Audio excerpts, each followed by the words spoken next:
Twyfel jy soms dat jy werklik aan God behoort? Het jy geweet dat die Bybel vir ons 'n waarborg gee? 'n Waarborg dat jy werklik kan weet dat jy aan God behoort. Dat jy kan weet dat as jy eendag hierdie aarde verlaat, jy wel in die teenwoordigheid van jou hemelse Vader sal instap. Efesiërs 1 vers 13 sê, deur Christus het ook julle deel geword van die volk van God, toe julle die waarheid wat aan julle verkondig is, die evangelie van julle verlossing, gehoor en tot geloof gekom het. In Christus het die Heilige Gees, wat deur God beloof is, julle as die eiendom van God beseël. So deur Christus word jy kind van God, en in Christus word jy deur die Heilige Gees beseël as God se eiendom.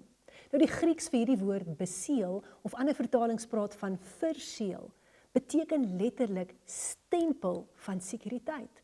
Dit beteken ook eienaarskap en preservering. So as ek en jy, as ons Christus bely as ons verlosser, word ons deur die Heilige Gees verseël. En hierdie seël bevestig dat jy aan God behoort. Daardie seël sê in die Gees God se eiendom. Efesiërs 4:30 sê, en moenie die Heilige Gees van God bedroef nie, want hy het julle as sy eiendom van God beseël met die oog op die verlossingsdag. Dit kan vergelyk word met 'n verloofring. 'n Verloofring wat 'n man aan sy toekomstige vrou gee. Hoor hoe mooi sê een van die Engelse vertalings dit. Ons lees weer Efesiërs 1 vers 13 en 14. And because of him, when you who are not Jews heard the revelation of truth, you believed in the wonderful news of salvation. Now we have been stamped with the seal of the promised Holy Spirit. He is given to us like an engagement ring, as the first installment of what's coming. He is our hope promise of a future inheritance which seals us until we have all redemption's promises and experience complete freedom, all for the supreme glory and honor of God.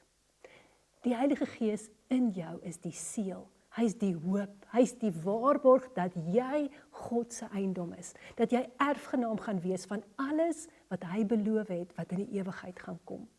Miskien sê jy dis wonderlik, maar hoe kan jy werklik weet dat die Heilige Gees binne in jou woon?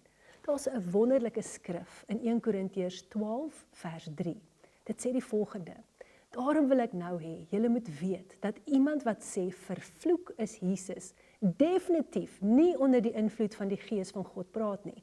Aan die ander kant is dit net die Heilige Gees wat dit vir iemand moontlik maak om te kan verklaar, Jesus is die Here. Kan jy uit jou hart uit verklaar, Jesus is die Here, want dan woon die Heilige Gees in jou hart. Verklaar dit vandag, Jesus is die Here, en kry rustigheid in jou hart, dat die Heilige Gees nie net in jou woon nie, maar dat hy jou ook verseël as vrou wat aan God behoort. Nou en tot in alle ewigheid. Tot ons weer gesels.